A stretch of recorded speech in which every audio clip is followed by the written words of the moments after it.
नमस्कार सम्मानीय दर्शकबृंद এই মুহূর্তে সবচেয়ে বড় খবর West Bengal board of primary এডুকেশনের পক্ষ থেকে আপনারা প্রত্যেকে জানেন ডিসেম্বর মাসের 2023 সালে টেট পরীক্ষা নেওয়া হয়েছিল। এই টেট পরীক্ষার রেজাল্ট এখনও পাবলিশ করতে পারলেন না প্রাথমিক শিক্ষা পর্ষদের সভাপতি গৌতম পাল। আপনারা জানেন এই নিয়ে কিন্তু নবান্নে তোড়পাড় শুরু হয়ে গেছে, কারণ রেজাল্ট প্রকাশ নিয়ে কিন্তু জোর ঝামেলাও শুরু হয়েছে। আপনাদেরকে একটু জানিয়ে রাখি, এবারের উত্তরপত্র মডেল উত্তরপত্র হতে চলেছে, তাই একটু দেরি করে কিন্তু সরকারের পক্ষ থেকে এবং পর্ষদের পক্ষ থেকে আজ কিন্তু আগস্ট মাস শুরু হয়ে গেল, এখনও রেজাল্ট পাবলিশ করতে পারলেন না। আপনারা জানেন যে 2022 সালে যে টেট পরীক্ষা হয়েছিল, সেই টেট পরীক্ষার রেজাল্ট কিন্তু জানুয়ারি মাসেই পাবলিশড হয়েছিল। সেক্ষেত্রে এই 2023 সালের রেজাল্ট কিন্তু জানুয়ারিতে দূরের কথা, জুলাই আগস্ট শুরু হয়ে গেল, সেক্ষেত্রে এখনও পাবলিশ করতে পারলেন না। নবান্নে কিন্তু আজ কিন্তু জরুরি বৈঠক চলছে, এই বৈঠকের পরেই সিদ্ধান্ত নেওয়া হবে যে রেজাল্ট কবে পাবলিশ করা হবে।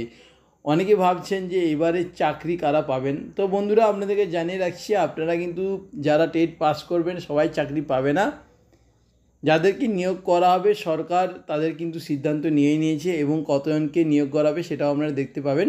এছাড়া আপনাদেরকে জানিয়ে রাখছি, পর্ষদের পক্ষ থেকে অফিসিয়াল এই যে ওয়েবসাইটে আপনারা দেখতে পাচ্ছেন, এই ওয়েবসাইটে রেজাল্ট পাবলিশড হবে এবং আপনারা এই জায়গাতে কিন্তু লিঙ্ক পেয়ে যাবেন। এই লিঙ্কে ক্লিক করলেই কিন্তু এখান থেকে আপনারা রেজাল্ট দেখতে পাবেন।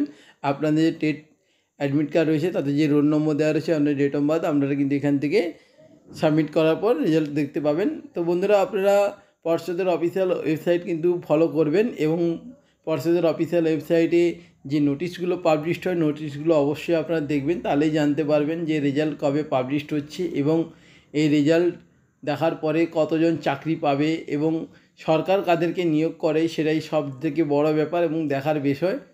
তো বন্ধুরা, সরকারের পক্ষ থেকে আজকে নবান্নে কী সিদ্ধান্ত হয় পরবর্তী ভিডিওতে আপনাদের সাথে আবার শেয়ার করব। আপনারা প্রত্যেকেই ভিডিওর আপডেটগুলো প্রত্যেকটা দেখতেই থাকবেন এবং আপডেটের সাথে জানতে পারবেন যে রেজাল্টটি কবে পাবলিশড হচ্ছে। তো বন্ধুরা, আজকের ভিডিও এই পর্যন্ত, পরবর্তী ভিডিওতে আবার দেখা হচ্ছে। ধন্যবাদ।